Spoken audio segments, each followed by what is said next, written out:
अस्सलाम वालेकुम, मेरा नाम मुस्तफ़ा है। आज हम एक ऐसे सवाल पर बात करने जा रहे हैं जिसने इंसान को सदियों से सोचने पर मजबूर किया हुआ है। वो सवाल ये है कि हमारी ज़मीन पर ये जितना सारा पानी है, ये आखिर आया कहाँ से? सोचने की बात है कि हमारी जमीन का तकरीबन 71% हिस्सा पानी है।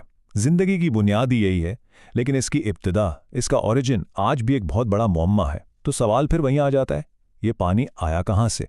चलें सबसे पहले देखते हैं कि आज की साइंस इस बारे में क्या कहती है। साइंसदानों ने दहाइयों तक कायनात को खंगाला है इस सवाल का जवाब ढूंढने के लिए, और उनके नताइज सच कहूं तो काफ़ी हैरानकुन हैं। साइंस का जो बुनियादी दावा है ना, वो ये है कि जब अरबों साल पहले हमारी ज़मीन बन रही थी तो वो बस पिघली हुई चट्टानों का एक दहकता हुआ गोला थी, इतनी गर्म कि अगर उस पर कोई पानी होता भी तो वो फौरन भाप बनकर खला में गायब हो जाता। इसका मतलब ये हुआ कि ये जो समुंदर आज हम देखते हैं, ये ज़मीन के साथ नहीं बने थे।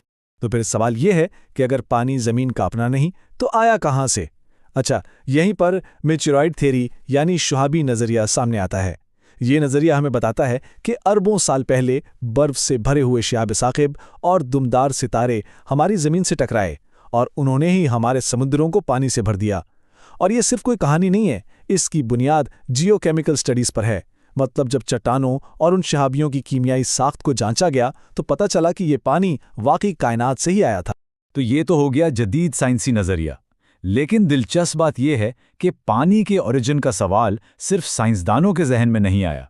चलें अब देखते हैं कि एक कदीम मजहबी किताब कुरान इस मौजू के बारे में क्या कहती है। अब हम अपना रुख मोड़ते हैं कुरान की तरफ। आइए देखते हैं कि 1400 साल से भी पुरानी ये किताब पानी की इब्तिदा के बारे में क्या बताती है, और क्या इसका नुक्ता नज़र जदीद साइंस से मेल खाता है या नहीं।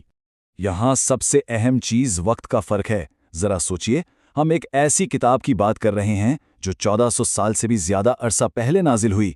एक ऐसा वक्त जब कोई साइंसी आलात नहीं थे, कोई खलाई तहकीक नहीं थी।